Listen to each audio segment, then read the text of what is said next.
नमस्कार जी। नमस्कार जी। सर क्या नाम है आपका? मेरा मनोहर सिंह। मनोहर जी आप कहाँ के रहने वाले हैं? मैं गाँव सीकरी, जिला बिजनौर, यूपी का रहने वाला हूँ। मनोहर जी संत रामपाल जी महाराज से नाम दीक्षा आपने कब ली?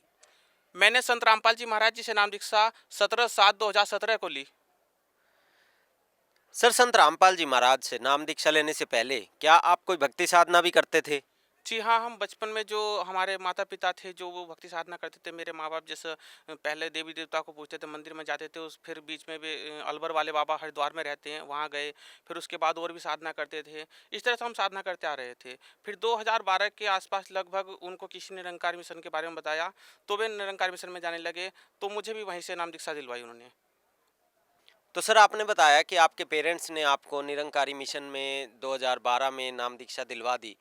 तो हमारे दर्शकों को बताइए कि निरंकारी मिशन में आपने किन से नाम दीक्षा ली और अगर आप बताना चाहें तो ये भी बताइए कि उनसे आपको क्या नामदान मिला? देखिए, संत रामपाल जी महाराज जी से नाम दीक्षा लेने से पहले जब निरंकारी बाबा हरदेव सिंह जी महाराज जी के मिशन में था, तो वहाँ पर उनके अनुयायी होते हैं, जो नाम दीक्षा देते हैं। तो उनके माध्यम से मैंने 2012 में नाम दीक्षा ली और वे एक मंत्र देते थे कि एक तू ही निरंकार, मैं तेरी शरण हाँ, मैनू बख्श लो। बस इसके अलावा और वे कुछ जो है नाम दीक्षा नहीं देते थे, इसी को वे मंत्र बताते थे और इसी का जाप करवाते थे। तो सर आपने बताया कि आप जैसे हरदेव सिंह जी जो निरंकारी मिशन में थे, उनसे आपने नाम दीक्षा ले ली थी। तो फिर आपको संत रामपाल जी महाराज की शरण में आने की क्या जरूरत हुई?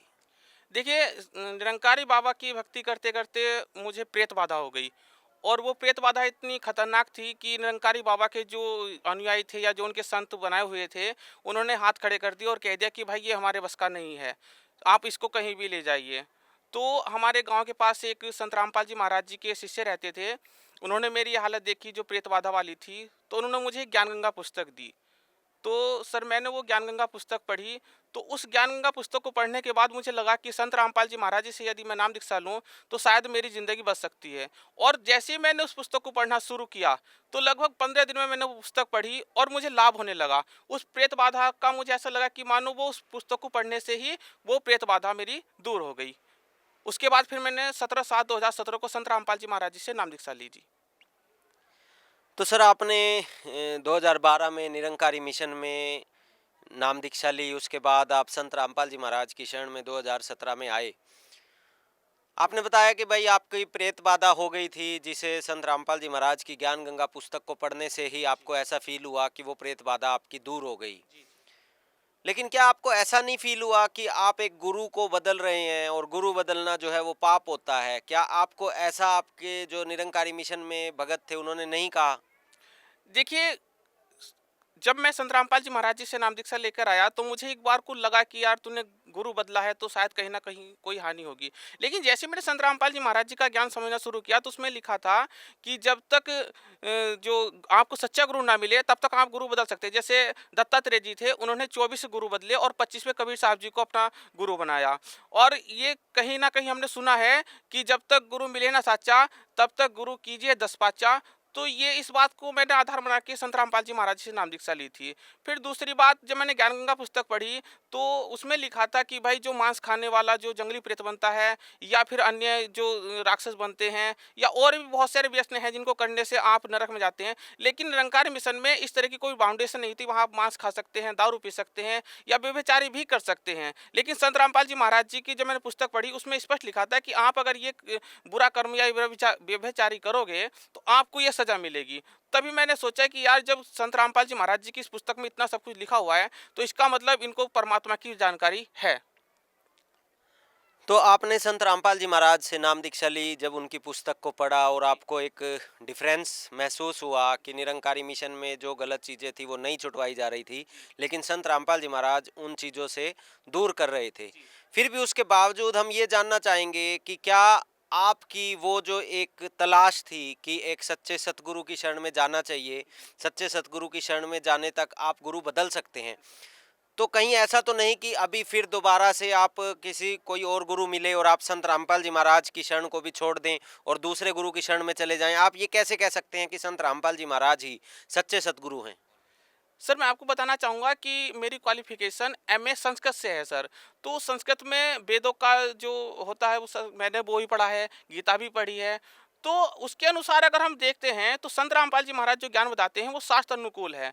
और जो दूसरे गुरु हैं, हमने उनका भी ज्ञान सुना है, लेकिन जब वो बताते हैं कि शास्त्र बात तो कहते हैं कि हम शास्त्रों में ऐसा लिखा है, लेकिन जब उनकी बात सुनते हैं, उनके मंत्र को देखते हैं तो वो शास्त्र विरुद्ध होते हैं। इसलिए कोई सवाल नहीं उठता कि हम संत रामपाल जी महाराज जी को छोड़कर किसी अन्य गुरु को धारण करें। कबीर साहब की वाणी में लिखा है कि सतगुरु के लक्षण कहूँ मधुरे बैन विनोद, चार वेद शास्त्र कहूँ 18 बोध।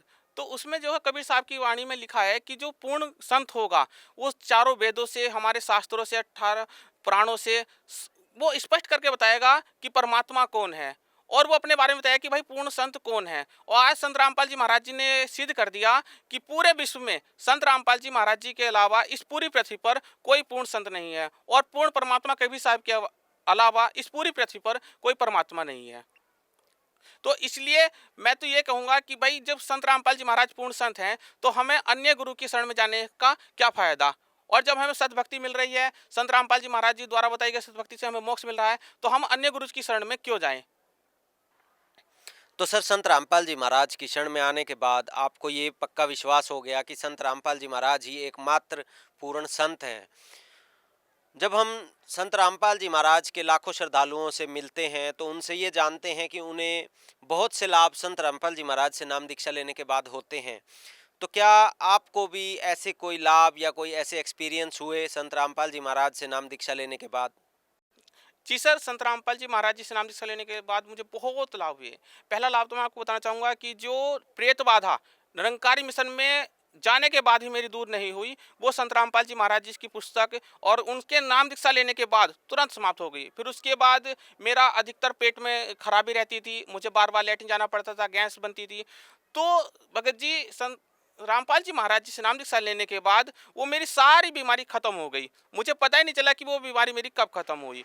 फिर उसके बाद एक बार भगत जी मैं कार से जा रहा था, तो मेरी कार एक ओवर स्पीड थी, थोड़ी 80 की स्पीड थी, गांव का रास्ता था, तो वो एक खेत में जा घुसी। तो वो खेत लगभग 2.5 फुट गहरा था, और जैसी मेरी कार उस खेत में गई, बिल्कुल ऐसे उतरी जैसे मान लो सड़क से नीचे उतरती है। देखने वाले कह रहे थे कि भाई जब ये कार नीचे उतरी तो पलटी क्यों नहीं। और भगत जी मैं आपको बताऊं कि मेरे एक खरोच तक नहीं आई गाड़ी में, बस थोड़ी सी दिक्कत हुई थी, वो मैंने बाहर खिंचवाई और फिर उसी गाड़ी से चल के मैं 50 किलोमीटर की दूरी तय करके वापस आया। तो कहने वाले ये कह रहे थे कि भाई तुम बच कैसे गए। दूसरी बात, भगत जी मेरी 2020 में रमैनी हुई, जिसे शादी कहते हैं, और 1.5 साल तक हमारा कोई बच्चा नहीं था। फिर हमने संत रामपाल जी महाराज जी से प्रार्थना करी। सर हमें अपने गुरु संत रामपाल जी महाराज जी पर पूरा विश्वास था। हमने कोई भी ट्रीटमेंट या अस्पताल का या किसी अन्य दवाइयों का नहीं लिया। उसके बाद 1.5 साल बाद मेरी भगतमती जो हैं उनको गर्भधारण हुआ, और गर्भधारण होने के डिलीवरी तक सर आपको यकीन नहीं आएगा, उसने एक भी रुपए की दवाई नहीं खाई। और जिस दिन उसकी डिलीवरी थी तो डॉक्टर ने अचंभा मानी थी कि ये इसको ऐसा इतना सब कुछ कैसे हो रहा है। मैं आपको बताऊं भगत जी, डॉक्टर ने बोली कि भाई डिलीवरी से पहले इसको थोड़ा टहला लो। तो भगत जी जैसे मैं टहलाने के लिए गया तो उसकी स्पीड मुझसे ज़्यादा थी, जबकि वो एक प्रेग्नेंट थी और डिलीवरी होने के लगभग 10-15 मिनट पहले का ये वाक्य है। तो मैं उसको देख रहा था, मैंने उससे कहा कि भाई तू इतनी तेज़ क्यों चल रही है, तुझे कोई दिक्कत परेशानी नहीं हो रही। वो बोली मुझे कोई दिक्कत परेशानी नहीं। फिर वो डिलीवरी के लिए गई, तो वहाँ पे डॉक्टर ने बाद मुझे बताया कि भाई इसको लेस मात्र यानी कहते कि भाई थोड़ा सा भी दुख नहीं हुआ डिलीवरी के टाइम। तो भगत जी ये सबसे बड़ा लाभ है कि और उसके बाद फिर जब हमारे यहाँ बच्चा हुआ, परमात्मा की दया से बेटा हुआ, तो उसको डॉक्टर ने बोला कि भाई इसको थोड़ा दिखा लेना किसी प्राइवेट हॉस्पिटल में, और ये जैसे गंदा पानी बोलते हैं कि पेट में चला जाता है, उसको दिखा लेना। तो मैं हॉस्पिटल में लेकर गया, तो उसने बोला कि भाई इसको जो है 48 घंटे तक मशीन में रखना पड़ेगा, बच्चे के जो है सांस नहीं मिल पाया। तो भगत जी मैंने परमात्मा गुरु जी पर संत रामपाल जी महाराज जी पर विश्वास करके मैंने डॉक्टर से कहा कि भाई आप मेरे बच्चे को मुझे दे दो, मुझे इसे मशीन में नहीं रखना। सर मैं उस बच्चे को हॉस्पिटल से घर ले गया, और आज वो बच्चा 10 महीने का और बिल्कुल स्वस्थ है।